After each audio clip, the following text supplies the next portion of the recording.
बिट्टू बजरंगी ने एक video viral की है जिसमें बिट्टू बजरंगी क्या कुछ कह रहा है।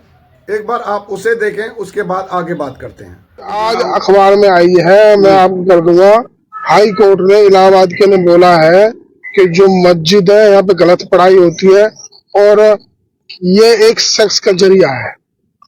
ये लिखा है। हाँ, को उसमें अखबार में घर पे रखा है अखबार। अब तुम बोलोगे ऐसी भाषा बोल रहा है, ये मेरी भाषा नहीं है, ये अखबार में हाई कोर्ट ने लिख के दिया अभी ये। अब मैं बिट्टू बजरंगी से पूछना चाहता हूं और सवाल करना चाहता हूं, और सीधा सवाल यह है कि आखिर कहां है वो अखबार। उस अखबार को लेकर सामने आए, मीडिया के सामने जैसे बाइट दी है तो उसी अखबार को लेकर मीडिया के सामने आए और दिखाए कि कहां है वो इलाहाबाद हाई कोर्ट का वो डिसीजन या वो लाइन जिसमें ये बातें कही गई हैं कि मस्जिद में गलत पढ़ाई होती है और मस्जिद जो है सेक्स का जरिया है। ये बहुत ज्यादा जो है कहीं ना कहीं विशेष समुदाय के लोगों को आहत पहुंचाने वाली बात करी है, इसने हरकत करी है और लगातार उल्टे सीधे बयानों को देकर ये विवादों में रहता है। मुझे नहीं पता कि आखिर इसका मकसद क्या है, लेकिन ये जो बयान इसने दिया है मैं इसकी घोर निंदा करता हूं और कहीं ना कहीं समाज को एक बहुत बड़ा ठेस पहुंचाने का इसने काम किया है।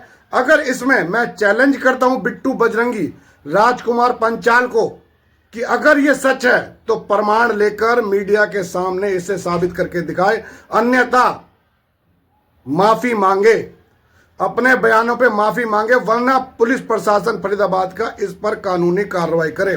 क्योंकि कहीं ना कहीं एक समाज को लगातार टारगेट करने का इसका जो धंधा है, इस धंधे को रोक लगाई जाए।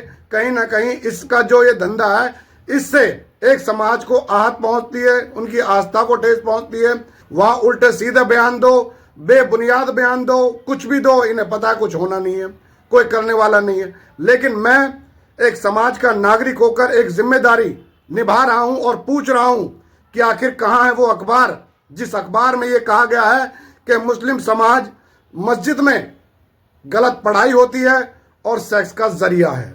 अगर ये सच है तो मैं चैलेंज करता हूं, दावा कर रहा हूं कि आप इस अखबार को लेकर मीडिया के सामने आए, सार्वजनिक करें उसे और दिखाएं कि इलाहाबाद हाई कोर्ट ने ये बातें कही हैं। और अगर आपकी बात झूठी पाई जाती है तो मैं कह देना चाहता हूं कि इस बात पर आपको माफी मांगनी पड़ेगी कि जो आपने गलत कहा है कि मस्जिद में ये काम होते हैं। मतलब तुम कुछ भी अनाप शनाप बको, तुम्हारे ऊपर कोई कहने वाला नहीं है, कोई सुनने वाला नहीं है। कौन हो तुम भाई?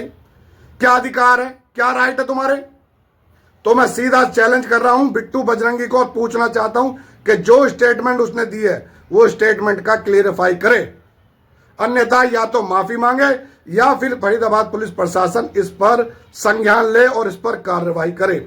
मेरी इतनी अपील फरीदाबाद पुलिस प्रशासन से है। और बिट्टू बजरंगी से सीधा तौर पर एक सवाल है, अगर सच्चाई है तो इसको सामने लेकर आए और उजागर करे सबूत के साथ, वरना माफी मांगे। बस देश हित के लिए जय हिंद, जय भारत।